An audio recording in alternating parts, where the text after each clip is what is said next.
大家好，我是小青。您可看好了，往大碗里加入1勺中筋面粉，再用同样的勺子加入2勺清水，加2克食用油，再用搅拌器来搅拌一下，把里面的面粉和食盐搅拌均匀，一直搅到里面起面筋没有干面粉就行。再用同样的勺子加1勺清水，准备一把香菜和小葱，先清洗一下。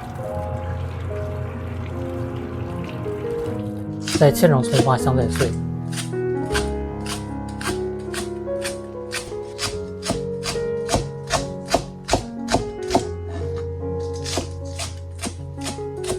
切好放入大碗里面，再加1个鸡蛋，调味加1勺松露馅，1点胡椒粉去腥增香。喜欢吃紫菜多放一点，1点芝麻香油，来搅拌一下。我每天都会分享一道家常美食食谱，感谢您在影片下方给我点个赞及订阅支持一下，非常感谢您。一直调成像我这样稀不溜的就行。准备一个平底不粘锅，喷1层油，再放入1勺面酱，先不要开火，晃动一下锅，摊开成1张圆饼。再开启到中小火的位置，底面捞到定型，再晃动一下锅，表面再喷1层油锁住水分。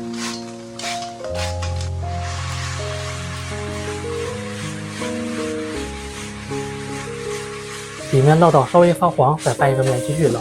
捞这个紫菜鸡蛋饼非常快。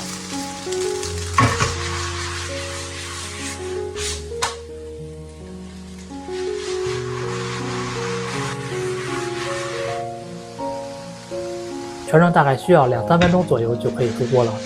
再来做1张，喷1层食用油，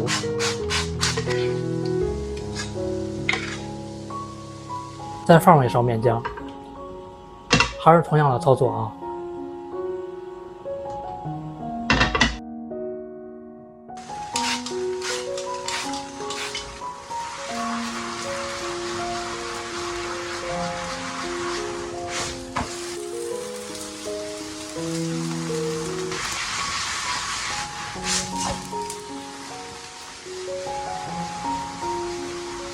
是不是非常简单？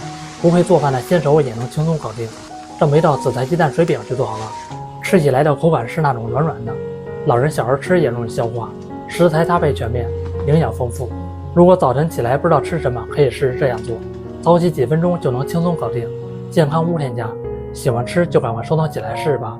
感谢您的订阅支持，我们下期食谱再见。